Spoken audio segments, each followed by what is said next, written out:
गांव का नाम था सागरपुर। नाम सुनने में बड़ा लगता था, लेकिन था एक छोटा सा गांव जहां ज्यादातर लोग नदी में मछलियां पकड़कर अपना पेट पालते थे।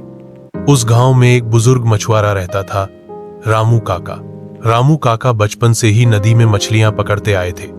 उनके हाथों की लकीरों में शायद पानी की लहरें बस गई थीं। सूरज उगने से पहले ही वे अपनी पुरानी नाव और जाल लेकर निकल जाते और शाम तक लौटते, चाहे कुछ मिले या ना मिले।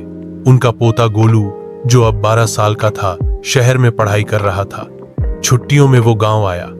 एक दिन उसने अपने दादाजी से पूछा, दादाजी, आप हर दिन इतनी मेहनत करते हैं, लेकिन फिर भी आपका घर वैसा ही क्यों है? आप कोई और काम क्यों नहीं करते? रामू काका मुस्कुरा दिए।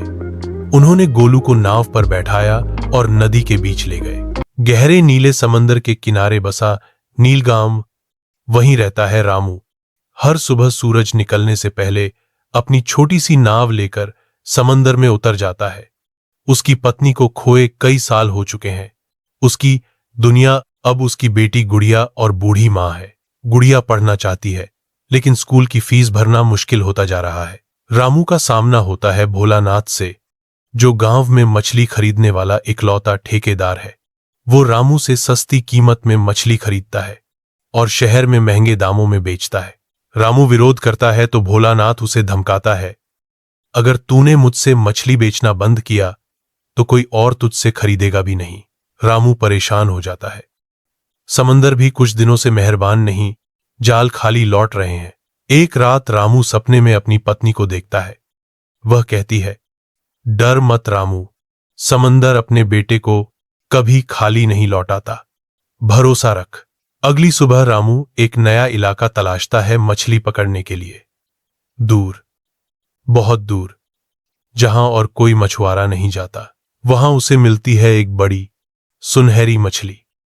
लेकिन जैसे ही वह पकड़ने की कोशिश करता है, मछली बोलती है, अगर मुझे छोड़ दोगे तो मैं तुम्हें कुछ ऐसा दूंगी जो हमेशा काम आएगा। रामू सोचता है और मछली को छोड़ देता है।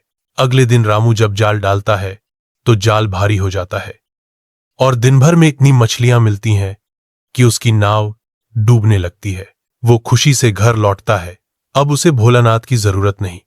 वो शहर जाकर सीधा बाजार में मछली बेचता है।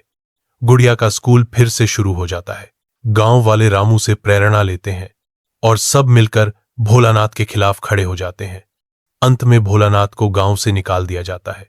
कभी कभी जब सब कुछ खोया हुआ लगता है, वही वक्त होता है अपने अंदर की ताकत को पहचानने का। समंदर सबका है, लेकिन जो भरोसे और मेहनत से जीते हैं, वही असली मछुआरे होते हैं।